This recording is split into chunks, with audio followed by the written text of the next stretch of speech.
Straight ahead, chaos on campus. Week 2 of pro-Palestinian protests intensify and lead to arrests at UT Austin and UT Dallas. Why 2 state lawmakers from North Texas are on opposite sides over the arrests. Legal standoff. Governor Greg Abbott told President Biden that Texas will ignore his new rules on Title IX that are meant to protect LGBTQ students. State lawmakers with opposing views tell us what they think. Contested race. We focus on a Republican state House seat in North Texas that's up for grabs. How the candidates running for the 58th district differ on a key issue. Good Sunday morning to you. I'm Jack Fink. Get your fix for Texas politics. Eye on Politics starts now.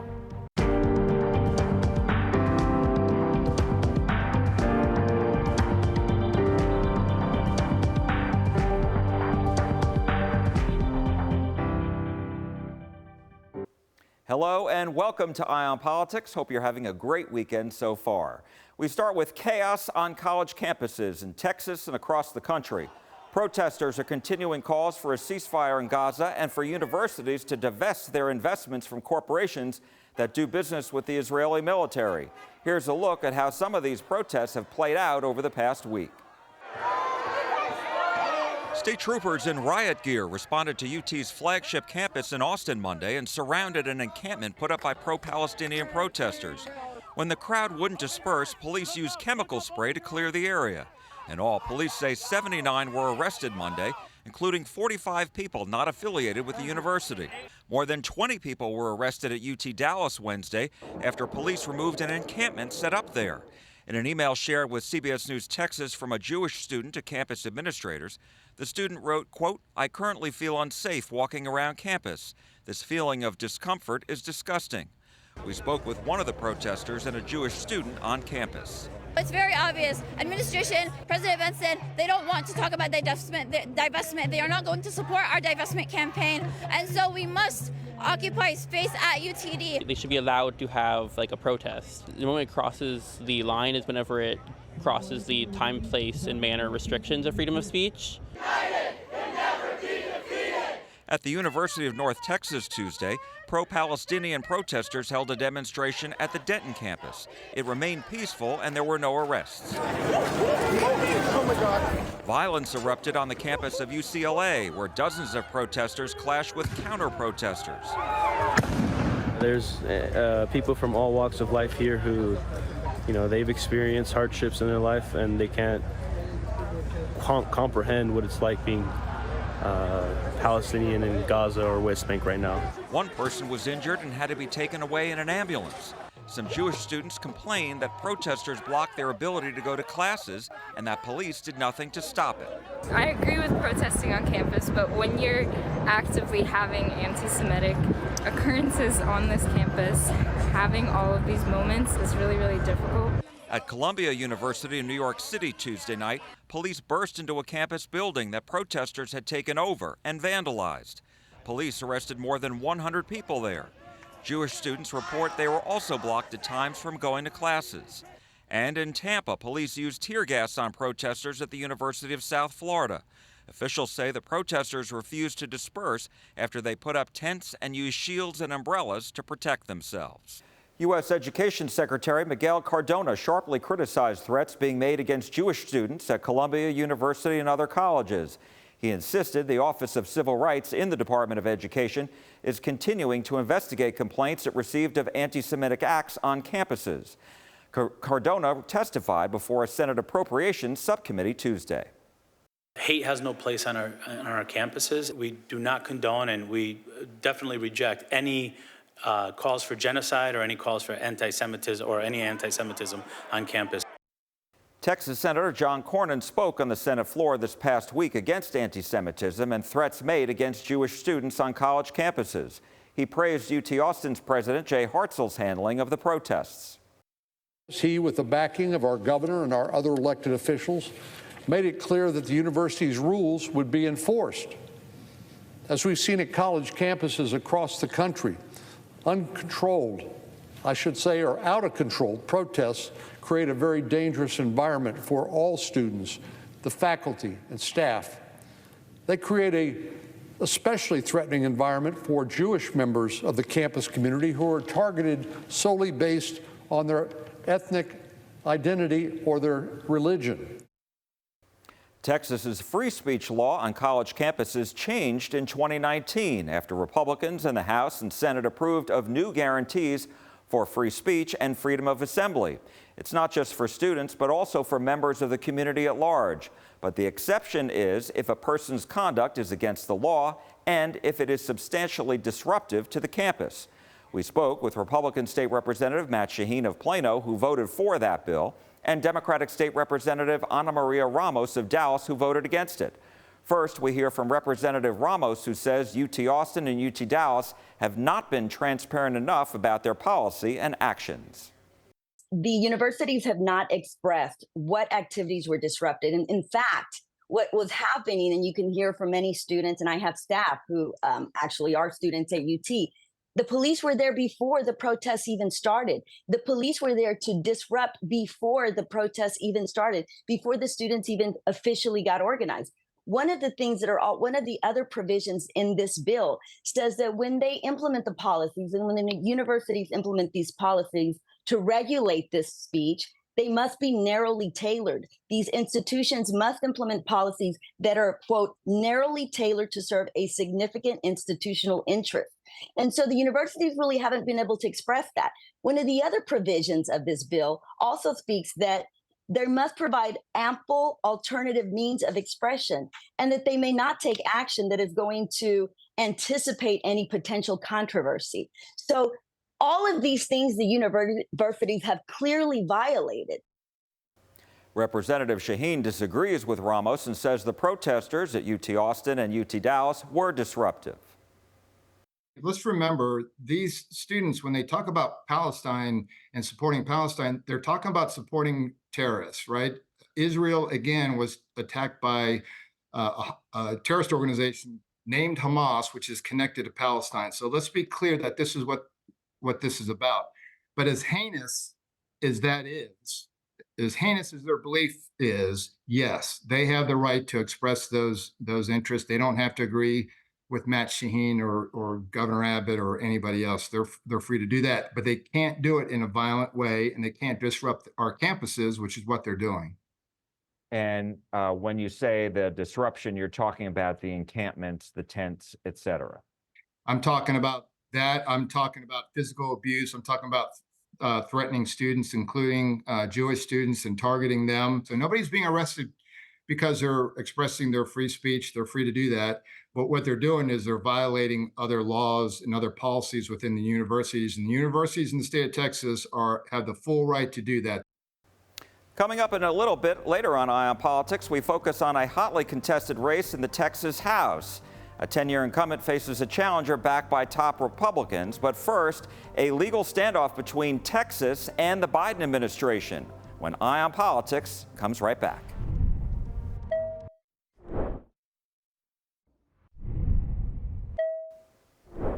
Welcome back to Eye on Politics. Now to the legal standoff between the state of Texas and the Biden administration over federal protections ensuring equal opportunities at K-12 schools and universities.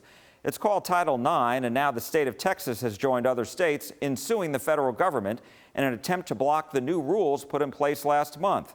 For the first time, gender identity will be among the protections from sex discrimination. It also provides more protections for victims of sexual harassment and pregnant women. One rule reportedly still being considered by the Biden administration is a blanket ban on transgender athletes from participating on teams consistent with their gender identity. Governor Greg Abbott fired off a letter to President Biden that reads in part, quote, "I'm instructing the Texas Education Agency to ignore your illegal dictate. You have rewritten Title IX to force schools to treat boys as if they were girls and to accept every student's self-declared gender identity. Texas will fight to deny your abuse of authority." Representative Shaheen told us he backs the governor and state's effort to fight the new federal rules. And you have this anti-women wing of the liberal Democrat Party that want to force women to compete against men, and we're not going to tolerate that in the state of Texas. And quite frankly, I appreciate Governor Abbott. He's made it clear that Texas won't follow this farce from the Biden administration. Representative Ramos disagrees with the state and supports the new Biden administration rules. This is all about dismantling our public education. It is about interposition and going against the federal government. It is not about transgender. It is not about protecting women. It is about keeping communities apart. It is about dividing communities and keeping one group in a majority, in a controlling, in a position of power over everyone else. And it is unfortunate because he absolutely knows about government overreach. Title IX has been around for more than half a century. Sarah Jenkins gives us a look at its history in this week's brief. President Richard Nixon signed the civil rights statute known as Title IX into law in 1972. It helped women gain access to education and more resources and participation for women's sports. Roughly 50 years later, women outnumber men in university enrollment. The protections provided by Title IX have evolved over the years. In the early 80s, a Supreme Court ruling said that Title IX only applied to specific programs that received direct federal funding. By the end of the decade, another Supreme Court ruling reversed that, making it so that if any on-campus program receives federal money, all the institution's programs must comply with Title IX. The court also later decided monetary damages are available under the statute. And during the 90s, the federal government clarified that sexual harassment is covered by Title IX's ban on sex discrimination and protects both women and men from sex discrimination. Texas is leading a multi-state lawsuit against the Biden administration over a new rule that seeks to close the so-called gun show loophole. The rule would require thousands more firearms dealers to run background checks for sales that happen at gun shows or at places outside of a brick-and-mortar store. During a press conference at the Frisco Gun Club Wednesday, Attorney General Ken Paxton and the Kansas Attorney General Chris Kobach called the rule an attack on Second Amendment rights.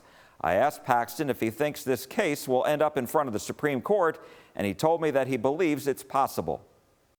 You think you're on solid legal ground, though? I know we're on solid legal ground. I know that if the Constitution means anything, if federal law means anything, we're going to win this. My message to Joe Biden yesterday, today, and forever is this: come and take it. The Biden administration rule was announced shortly after a report by the Bureau of Alcohol, Tobacco, Firearms, and Explosives showed that over a 5-year period, more than 68,000 illegally trafficked firearms in the U.S. came through unlicensed dealers who aren't required to conduct background checks. Tomorrow marks 1 year since the deadly shooting at the Allen Premier Outlets. A gunman killed 8 people and injured 7 others at the shopping center. Ahead of the somber date, our Ginger Allen sat down with Allen Mayor Bain Brooks. The shooting happened on Election Day, and Brooks told Ginger he was greeting voters at the polls when he heard the news.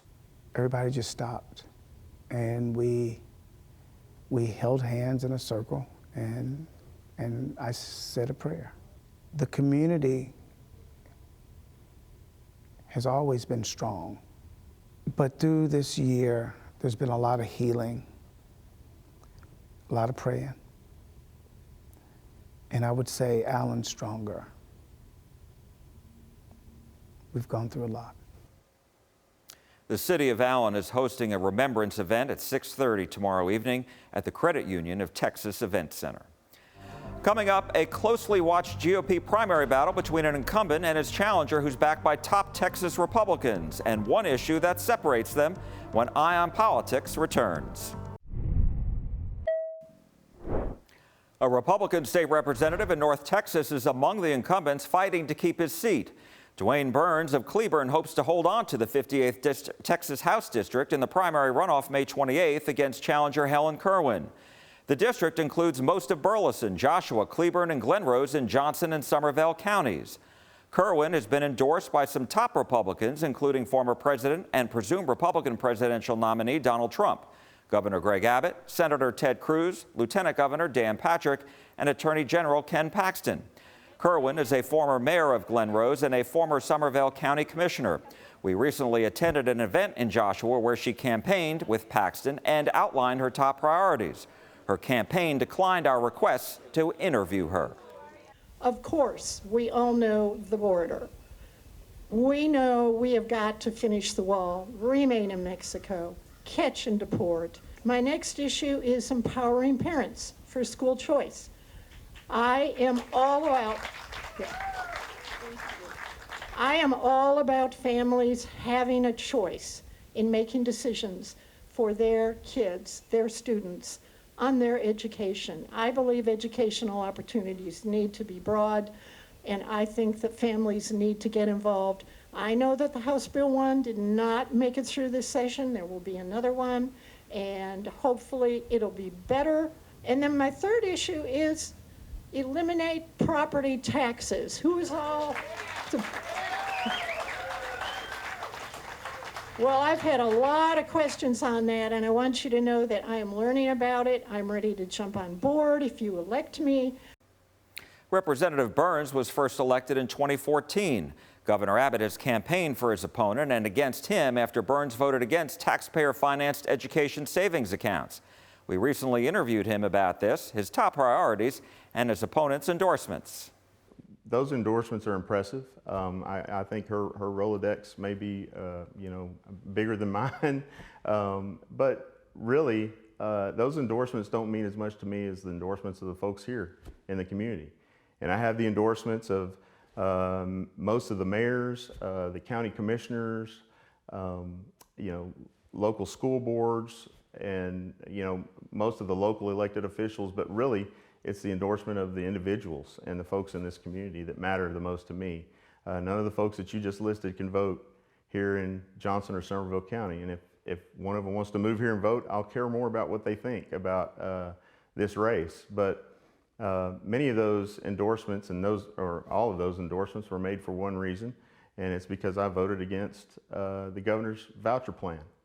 And that's no secret, and that's what that's about. And it's about money and power, and me voting against that voucher plan that I thought was bad for our community. Why? Number one, it was expensive. It was going to cost $1 billion in the first biennium, then jump to $2 billion the next year, 2.3 the next year, at a time when people are screaming from the rooftops that our property taxes are too high. Please do something about it. And the legislature responded and said, we're going to offer the largest property tax cut in history. I felt like it was a bait and switch for us to then turn right around and say, okay, we're going to cut your property taxes, but create a brand new program, a brand new government program that's going to cost billions of dollars. Is there any scenario in which you would change your mind? I think that I've got to be flexible. I've got to be willing to listen to what the constituents that I serve want. And that's what I'll do. I don't think that they've changed their mind. There's room for private schools, there's room for homeschool, there is room for public schools and charter schools, and it ought to be easy for parents to be able to move within those, move within schools in a district, move from district to district. So I'm for school choice in that aspect. I think we ought to protect a parent's rights to choose those things, and it ought to be easy for them to do that. I just think we've got to be very careful when we're talking about sending public money to private companies or private education. If you're reelected, what are your priorities, your top priorities? Number one, we've got to do something about the border. I mean, it is a crisis. It's the crisis of the day. And that is what I hear from everyone in this district is secure the border. Number two, property taxes. We're taxing folks out of their homes. I mean, I hear about it, I see it. People cannot afford the property taxes, even when they've paid off a home.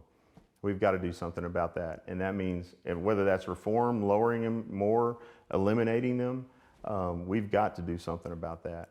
And then thirdly, I think education is an important part of our community. It's a constitutional requirement. And anytime you move into a community, the first thing folks ask is, how good are the schools? And when they move into Texas, people are saying, how good are the schools?